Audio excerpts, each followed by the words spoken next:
Hey guys, welcome to ಎಜುಟೆಕ್ Kannada YouTube channel. ವೀಕ್ಷಕರೇ, ಸಿಬ್ಬಂದಿ ನೇಮಕಾತಿ ಆಯೋಗದಿಂದ ವಿವಿಧ ಇಲಾಖೆಗಳಲ್ಲಿ ಖಾಲಿ ಇರತಕ್ಕಂತಹ ಹುದ್ದೆಗಳ ಭರ್ತಿಗೆ ಅರ್ಜಿಗಳನ್ನು ಕರೆಯಲಾಗಿರುತ್ತೆ. ಇದನ್ನು SSC combined graduate level examination 2025 ಅಂತ ಇದೆ. ಒಟ್ಟು 14,582 ವೇಕೆನ್ಸೀಸ್ಗಳಿಗೋಸ್ಕರ ಈ ಒಂದು ರಿಕ್ರೂಟ್ಮೆಂಟನ್ನು ನಡೆಸಲಾಗ್ತಾ ಇರತಕ್ಕಂಥದ್ದು.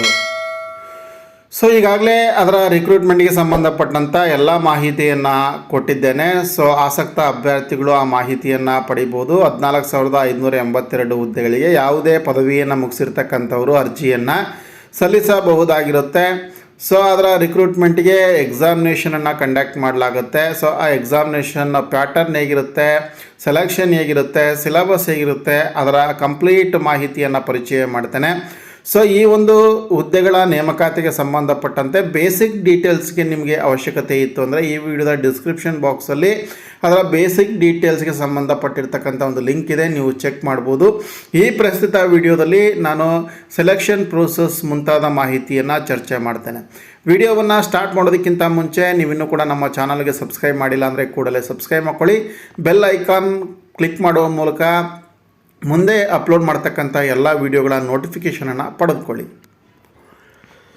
ಸೊ ಗೆಳೆಯರೆ, ಸ್ಕೀಮ್ ಆಫ್ ಟೈರ್ 1 ಎಕ್ಸಾಮಿನೇಷನ್. ಇಲ್ಲಿ ಬಿಫೋರ್ ನಾನು ಏನು ಹೇಳೋದಕ್ಕೆ ಹೋಗ್ತಾ ಇದ್ದೀನಿ ಅಂತಂದರೆ, ಸೊ ಇದರ ರಿಕ್ರೂಟ್ಮೆಂಟ್ಗೆ ಸಂಬಂಧಪಟ್ಟಂತೆ ಸೊ ಯಾವ ಟೈಪು ಎಕ್ಸಾಮಿನೇಷನನ್ನು ಕಂಡಕ್ಟ್ ಮಾಡಲಾಗುತ್ತೆ ಅಂತೇಳಿದರೆ, ಸೊ ಇಲ್ಲಿ 2 ಟೈರ್ ಎಕ್ಸಾಮಿನೇಷನ್ ಇರುತ್ತೆ. ಅಂದರೆ 2 ಹಂತಗಳಲ್ಲಿ ಪರೀಕ್ಷೆಯನ್ನು ನಡೆಸಲಾಗುತ್ತೆ.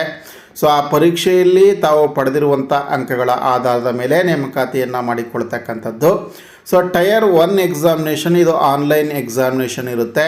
ಸೊ ಇಲ್ಲಿ ಒಟ್ಟು ಈ ಒಂದು ಪ್ಯಾಟರ್ನ ನಾವು ನೋಡಿದರೆ ಗೊತ್ತಾಗುತ್ತೆ. 100 ಅಂಕಗಳು ಮತ್ತು 100 ಪ್ರಶ್ನೆಗಳಿರುತ್ತೆ, 200 ಅಂಕಗಳಿರುತ್ತೆ. ಆ 100 ಪ್ರಶ್ನೆಗಳನ್ನು ಮತ್ತೆ 4 ವಿಭಾಗಗಳನ್ನಾಗಿ ನೋಡ್ತೇವೆ. First general intelligence and reasoning ಅಂತೇಳಿ. ಸೊ ಇದಕ್ಕೆ 25 ಕ್ವಶನ್ಸ್ ಇರುತ್ತೆ. ಹಾಗೆ ಇದರ ಒಂದು ಅಂಕಗಳು ಬಂದುಬಿಟ್ಟು ಮ್ಯಾಕ್ಸಿಮಮ್ 50 ಅಂಕಗಳಿರುತ್ತೆ. ಹಾಗೆ ಜನರಲ್ ಅವೇರ್ನೆಸ್ ಇರುತ್ತೆ, ಟೋಟಲ್ 25 ಪ್ರಶ್ನೆಗಳಿರುತ್ತೆ. ಸೊ ಅದರಲ್ಲಿ 50 ಅಂಕಗಳು ಇರುವಂಥದ್ದು, ಅಂದರೆ ಒಂದು ಕ್ವಶನ್ಸ್ಗೆ 2 ಅಂಕಗಳು. ಹಾಗೆ ಕ್ವಾಂಟಿಟೇಟಿವ್ ಆಪ್ಟಿಟ್ಯೂಡ್ ಅಂತೇಳಿ, ಸೊ 25 ಪ್ರಶ್ನೆಗಳಿರುತ್ತೆ, ಒಟ್ಟು 50 ಅಂಕಗಳು ಇಲ್ಲಿ ಇರುವಂಥದ್ದು. ಹಾಗೆ ಇಂಗ್ಲೀಷ್ ಕಾಂಪ್ರಹೆನ್ಷನ್ 25 ಅಂಕಗಳಿರುತ್ತೆ, ಒಟ್ಟು 25 ಪ್ರಶ್ನೆಗಳಿರುತ್ತೆ, 50 ಅಂಕಗಳಿರುತ್ತೆ. ಸೊ ಒಟ್ಟು ನಿಮಗೆ ಕೊಡುವಂತಹ ಟೈಮ್ ಬಂದುಬಿಟ್ಟು 1 ಗಂಟೆ ಮಾತ್ರ ಇರುತ್ತೆ. ಅಂದರೆ 60 ನಿಮಿಷದಲ್ಲಿ ಈ 100 ಪ್ರಶ್ನೆಗಳಿಗೆ ಉತ್ತರವನ್ನು ಕೊಡಬೇಕಾಗುತ್ತೆ. ಸೊ ಇನ್ ಕೇಸ್ ಕ್ಯಾಂಡಿಡೇಟ್ಸ್ ಏನಾದರೂ ಸ್ಕ್ರೈಬ್ ಇದ್ದರೆ ಅವರಿಗೆ 20 ನಿಮಿಷ ಹೆಚ್ಚು ಕಾಲಾವಕಾಶವನ್ನು ಕೊಡಲಾಗುತ್ತೆ. ಅವರು 80 ನಿಮಿಷವನ್ನು ತೆಗೆದುಕೊಳ್ಬೋದು. ಸೊ ಹಾಗೆ ಗೆಳೆಯರೆ, ಈ ಟೈರ್ 1 ಎಕ್ಸಾಮಿನೇಷನ್ ಹೇಗಿರುತ್ತೆ ಅಂದರೆ ಆಬ್ಜೆಕ್ಟಿವ್ ಟೈಪ್ಸ್ ಕ್ವಶನ್ಸ್ ಇರುತ್ತೆ, ಮಲ್ಟಿಪಲ್ ಚಾಯ್ಸ್ ಕ್ವಶನ್ಸ್ ಇರುತ್ತೆ. ಇಲ್ಲಿ ಇಂಗ್ಲೀಷ್ ಮತ್ತು ಹಿಂದಿಯಲ್ಲಿ ಮಾತ್ರ ಈ ಒಂದು ಕ್ವಶನ್ ಪೇಪರ್ ಪ್ರಿಪೇರ್ ಆಗುವಂಥದ್ದು. ಸೊ ಪ್ರತಿ ತಪ್ಪು ಉತ್ತರಕ್ಕೆ ನೆಗೆಟಿವ್ ಮಾರ್ಕ್ ಕೂಡ ಇರುತ್ತೆ. ಅಂದರೆ 2 ಅಂಕ ಪ್ರತಿ ಪ್ರಶ್ನೆಯನ್ನು ತರುತ್ತೆ. ಅಂದರೆ ಅದು ಪ್ರಶ್ನೆ ಏನಾದರೂ ತಪ್ಪಾಗಿ ನೀವು ಹಾಕಿದರೆ 0.50 ಅಂಕಗಳನ್ನು ಕಳೆದುಕೊಳ್ತೀರಿ ಅಂತ. So scheme second tyre 2 examinations ಹೇಗಿರುತ್ತೆ ಅಂತಂದರೆ, ಸೊ ಇದು ಸಬ್ಜೆಕ್ಟ್ ಬೇಸ್ಡ್ ಕ್ವಶನ್ಸ್ ಪ್ರಿಪೇರ್ ಆಗುವಂಥದ್ದು. ಸೊ ಇದು ಸ್ಕಿಲ್ ಬೇಸ್ಡ್ ರಿಲೇಟೆಡ್ ಆಗಿರ್ತಕ್ಕಂಥ ಒಂದು ಕ್ವಶನ್ ಪೇಪರ್. ಇದರಲ್ಲಿ ಪೇಪರ್ 1 ಮತ್ತು ಪೇಪರ್ 2 ಅಂತ ಇರುತ್ತೆ. ಸೊ ಪೇಪರ್ 1ನಲ್ಲಿ ಅಲ್ಲಿ ಮತ್ತೆ ನಾವು 4 ಸೆಕ್ಷನ್ಸ್ಗಳನ್ನು ನೋಡ್ತೇವೆ. ಸೊ ಸೆಕ್ಷನ್ 1ನಲ್ಲಿ ಮ್ಯಾಥಮೆಟಿಕಲ್ ಎಬಿಲಿಟಿ ಅಂತೇಳಿ 30 ಅಂಕಗಳಿರುತ್ತೆ, 30 ಪ್ರಶ್ನೆಗಳಿರುತ್ತೆ. ಹಾಗೆ ರೀಸನಿಂಗ್ ಆ್ಯಂಡ್ ಜನರಲ್ ಇಂಟೆಲಿಜೆನ್ಸ್ ಅಂತೇಳಿ ಮತ್ತೆ 30 ಪ್ರಶ್ನೆಗಳಿರುತ್ತೆ, ಒಟ್ಟು 60 ಪ್ರಶ್ನೆಗಳು ಇರುವಂಥದ್ದು. ಸೊ ಹಾಗೆ ಸೆಕ್ಷನ್ 2ಅಲ್ಲಿ ಇಂಗ್ಲೀಷ್ ಲ್ಯಾಂಗ್ವೇಜ್ ಆ್ಯಂಡ್ ಕಾಂಪ್ರಹೆನ್ಷನ್ ಅಂತೇಳಿ 45 ಪ್ರಶ್ನೆಗಳಿರುತ್ತೆ. ಹಾಗೆ ಜನರಲ್ ಅವೇರ್ನೆಸ್ ಅಂತೇಳಿ 25 ಪ್ರಶ್ನೆಗಳಿರುತ್ತೆ, ಟೋಟಲ್ 70 ಪ್ರಶ್ನೆಗಳು ಇರುವಂಥದ್ದು. ಹಾಗೆ ಸೆಕ್ಷನ್ 3ಯಲ್ಲಿ ಕಂಪ್ಯೂಟರ್ ನಾಲೆಜ್ ಟೆಸ್ಟ್ ಇರುತ್ತೆ, ಇಲ್ಲಿ 20 ಪ್ರಶ್ನೆಗಳನ್ನು ಕೇಳಲಾಗುತ್ತೆ. Section 4 purely on skill basis, ಇದು ಡಾಟಾ ಎಂಟ್ರಿ ಸ್ಪೀಡ್ ಟೆಸ್ಟನ್ನು ಮಾಡಲಾಗುತ್ತೆ.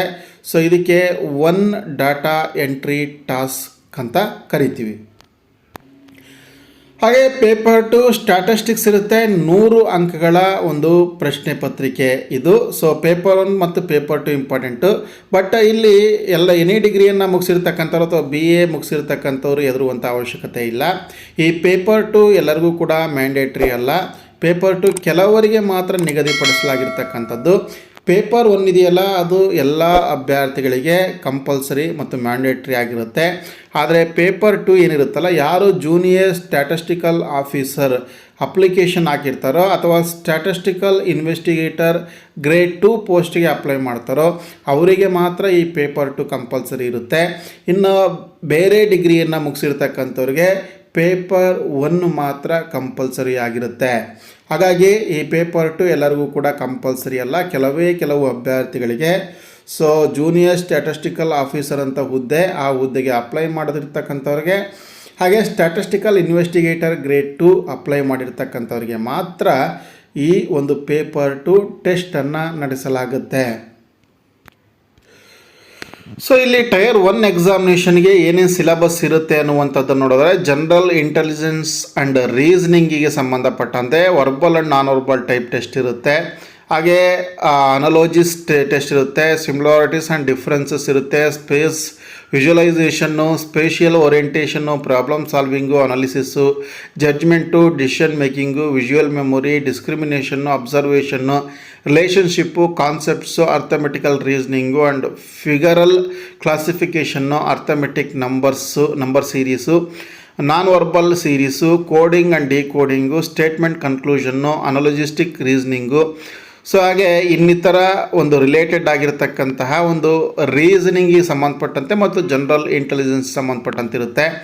ಸೊ ಇದನ್ನು ನೀವು ಒಂದು ಮೆಂಟಲ್ ಎಬಿಲಿಟಿ ಪುಸ್ತಕವನ್ನು ತೆಗೆದುಕೊಂಡ್ರೆ ಈ ಎಲ್ಲವನ್ನೂ ಕೂಡ ನೀವು ಅಲ್ಲಿ ಪ್ರಾಕ್ಟೀಸ್ ಮಾಡಲಿಕ್ಕೆ ಸಾಧ್ಯತೆ ಇರುತ್ತೆ.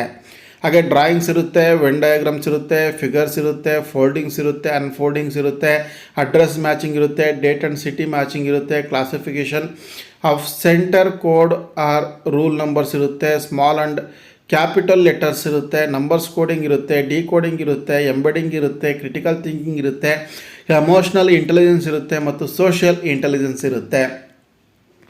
ಹಾಗೆ ಜನರಲ್ ಅವೇರ್ನೆಸ್ಸಿಗೆ ಸಂಬಂಧಪಟ್ಟಂತೆ ಸಾಮಾನ್ಯವಾಗಿ geography, history, culture, economic scene, general policy, scientific research, ಹಾಗೆ ಕರೆಂಟ್ ಅಫೇರ್ಸು, ನ್ಯಾಷನಲ್ಲು, ಸ್ಟೇಟು, ಇಂಟರ್ನ್ಯಾಷನಲ್ಲ ಕೂಡ ಇರುತ್ತೆ.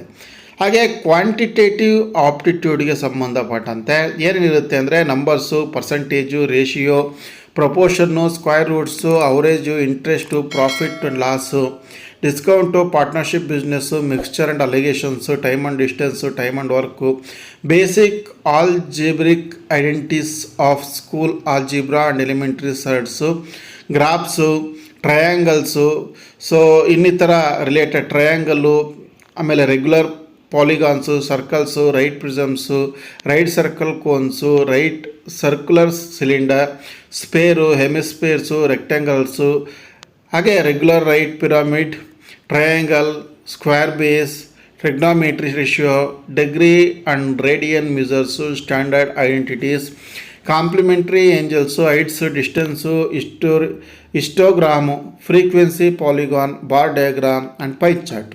ಇವೆಲ್ಲ ಕೂಡ ಕ್ವಾಂಟಿಟೇಟಿವ್ ಆಪ್ಟಿಟ್ಯೂಡಲ್ಲಿ ಇರ್ತಕ್ಕಂಥದ್ದು.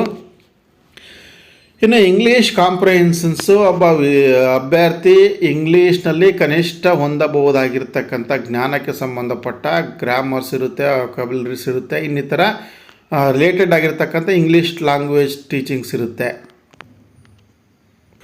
ಸೊ ಗೆಳೆಯರೆ, ಇದೆಲ್ಲ ಹೆಂಗೆ ಓದಬೇಕು ಅಂದರೆ ನಿಮಗೆ SSC graduate level examination, combined graduate level examination CGL ಅಂತ ಪುಸ್ತಕ ಸಿಗಿರುತ್ತೆ. ಇಂಗ್ಲೀಷ್ ಮೀಡಿಯಂ ಪುಸ್ತಕ ನೀವು ತೆಗೆದುಕೊಳ್ಳಿ. ಹಿಂದಿ ಬರುತ್ತೆ ಅಂದರೆ ಹಿಂದಿನೂ ಕೂಡ ಓದ್ಕೋಬೋದು. ಇಂಗ್ಲೀಷ್ ಮತ್ತು ಹಿಂದಿಯಲ್ಲಿ ಮಾತ್ರ ಈ ಒಂದು ಪರೀಕ್ಷೆ ಇರೋದ್ರಿಂದ ಅಭ್ಯರ್ಥಿಗಳು ಹೆಚ್ಚು ಇಂಗ್ಲೀಷ್ನಲ್ಲಿ ಓದೋದಕ್ಕೆ ಪ್ರಯತ್ನವನ್ನು ಪಡಬೇಕು. ಆ CGL ಪುಸ್ತಕದಲ್ಲಿ ಎಲ್ಲವನ್ನೂ ಹೊಂದಿರತಕ್ಕಂತಹ ಒಂದು ಪುಸ್ತಕ, ಸಮಗ್ರವಾಗಿರ್ತಕ್ಕಂಥ ಒಂದು ಸಿಲಬಸ್ಸನ್ನು ಫ್ರೇಮ್ ಮಾಡಿ ಸೊ ಆ ಒಂದು ಮಟೀರಿಯಲ್ನ ಪ್ರಿಪೇರ್ ಮಾಡ್ತಾರೆ. ಆದಷ್ಟು ಅಭ್ಯರ್ಥಿಗಳು ಅದನ್ನು ಖರೀದಿ ಮಾಡಿ ಹೆಚ್ಚು ಅದನ್ನು ಓದಿ, ಇನ್ನು ಕೆಲವೇ ದಿನಗಳು ಮಾತ್ರ ಇದಕ್ಕೆ ಪರೀಕ್ಷೆಗೆ ಇರುವಂಥದ್ದು. ಅದರ ಜೊತೆಗೆ ನ್ಯೂಸ್ ಪೇಪರನ್ನು ಓದಿ, ಮಂತ್ಲಿ ಮ್ಯಾಗಝಿನ್ಸ್ಗಳನ್ನು ಓದಿ, ಆದಷ್ಟು ಹೆಚ್ಚು ಇಂಗ್ಲೀಷ್ ನ್ಯೂಸ್ ಪೇಪರ್ನ ಮತ್ತು ಇಂಗ್ಲೀಷ್ ಮಂತ್ಲಿ ಮ್ಯಾಗಝಿನ್ಸನ್ನು ಓದಿ. ಹಾಗೆ NCERT ಪುಸ್ತಕ 6ರಿಂದ 12ನೇ ತರಗತಿಯವರೆಗಿರ್ತಕ್ಕಂಥ NCERT ಪುಸ್ತಕವನ್ನು ಓದಿ. ಸೊ ಅದರಿಂದ ಕೂಡ ಹೆಚ್ಚು ಈ ಒಂದು ಪರೀಕ್ಷೆಗೆ ಅನುಕೂಲ ಆಗುತ್ತೆ. ಇದು ಸೆಂಟ್ರಲ್ ಸಿಲೆಬಸ್ ಆಗಿದ್ದರಿಂದ ಸ್ಟೇಟ್ DSCERT ಪುಸ್ತಕವನ್ನು ಓದಿದರೆ ಅಷ್ಟಾಗಿ ಉಪಯೋಗ ಆಗೋದಿಲ್ಲ. ಹಾಗಾಗಿ ಸೆಂಟ್ರಲ್ ಸಿಲೆಬಸ್ ಇರ್ತಕ್ಕಂಥ NCERT ಪುಸ್ತಕವನ್ನು ಪ್ರಿಫರ್ ಮಾಡಬೇಕಾಗುತ್ತೆ. ಸೊ ಇದಿಷ್ಟು ಗೆಳೆಯರೆ SSC CGL ಎಕ್ಸಾಮಿನೇಷನ್ಗೆ ಸಂಬಂಧಪಟ್ಟಿರ್ತಕ್ಕಂಥ ಮಾಹಿತಿಯನ್ನು ಆದಷ್ಟು ಶೇರ್ ಮಾಡಿ. ಇದೇ ರೀತಿಯ ಮತ್ತೊಂದು ಹೊಸ ಉದ್ಯೋಗ ಮಾಹಿತಿಯೊಂದಿಗೆ